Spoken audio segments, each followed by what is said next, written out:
ఈ రోజు నేను దానికి సమాధానం చెప్పలేనటువంటి పరిస్థితి.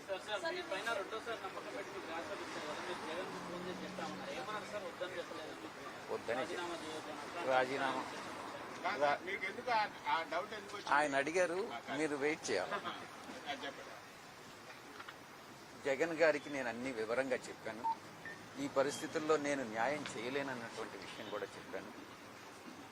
ఆయన అన్న అడ్వైజబుల్ కాదు, నువ్వు రాజీనామా చేయొద్దు, పార్టీ నీకు అండగా ఉంటుంది, మేమంతా నీకు అండగా ఉంటాం, నువ్వు తీసుకున్నటువంటి నిర్ణయం కరెక్ట్ కాదేమోనని ఆయన చెప్పడం జరిగింది.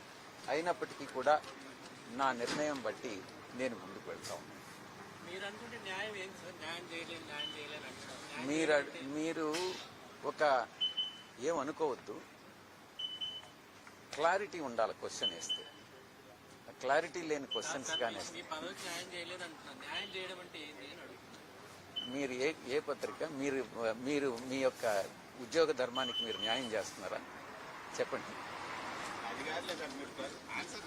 మీరు క్లారిటీతో అడగండి. ఆయన అడిగింది ఏంటంటే, ఇప్పుడు మీరు అంటున్నారు కదా నేను న్యాయం చేయలేకపోతున్నాను, అందుకే నేను నా ప్లేస్ లో వేరే ఒకరిని పెట్టాలని, అంటే మీకు సరైనటువంటి గౌరవం ఇవ్వకపోవడం వల్లనే నేను ఒక్కటే చెప్తా ఉన్నా, నేను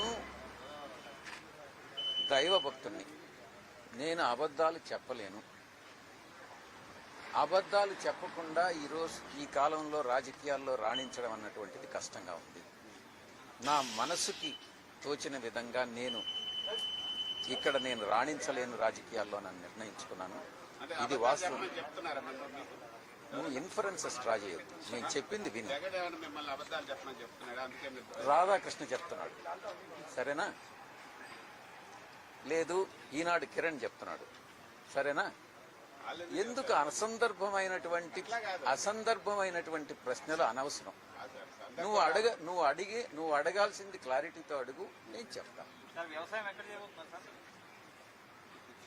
మార్స్ కానీ లేకుంటే చంద్రమండలంలో కానీ చేయకూడదు. అది ఏదన్నా రాజకీయాలకు సంబంధించిందా? మీపైన కొంతమంది ఆరోపణల సందర్భంలో మీరు ఒంటరిగా ప్రెస్ మీట్ పెట్టిన పార్టీ ఆ రోజు మీ పట్ల ఎవరు కూడా వచ్చి మీకు ధైర్యంగా మీ వెనుక నిలబడాలని కేవలం ఆ సందర్భంలో అవంతి శ్రీనివాస్ గారు మీతో పాటు కూర్చొని ప్రెస్ కాన్ఫరెన్స్ కండక్ట్ చేయండి. అట్లాంటిది ఏమైనా మీకు పార్టీ మిమ్మల్ని పట్టించుకోలేదనే కోణంలో మీకు ఏమైనా అనిపించిందా? నాటి సందర్భం నుంచి కూడా మీకు కొంత అసంతృప్తి మీకందరికీ అనిపించిందా? సోషల్ మీడియాలో ఇప్పుడు రాజీనామా చేసినట్టే సజ్జలో ఉన్నాడు, సజ్జల చేయబట్టే విజయసాయి రెడ్డి రాజీనామా చేసినట్టు పెద్ద ఎత్తున మళ్ళీ చెప్పండి. సోషల్ మీడియాలో విజయసాయి రెడ్డి ప్రాతినిధ్యం ఎవ్వరూ తగ్గించలేరు, ఏ ఒక్కరూ తగ్గించలేరు. నా కెపాసిటీస్ నాకుంటాయి. కానీ నువ్వేమన్నా తగ్గించగలవా? రాధాకృష్ణ ఏమన్నా తగ్గించగలదా? తగ్గించలేడు. నా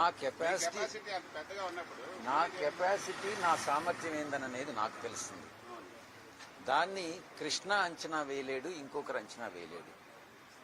నా దృష్టిలో నేను న్యాయం చేయగలిగితే నేను చేస్తానని చెప్తాను, లేకుంటే నేను చేయలేనని చెప్తాను. ఈ సందర్భంలో ఇప్పుడు నేను చెప్పినటువంటి అన్ని వాస్తవాలు. ఈయన అడిగినట్టుగా ఇప్పుడు నిజం చెప్పు అని అంటున్నాడు కదా, ఇవన్నీ కూడా నిజాలే. ఎప్పుడూ అబద్ధం చెప్పలేదు, గతంలో కూడా అబద్ధం చెప్పలేదు.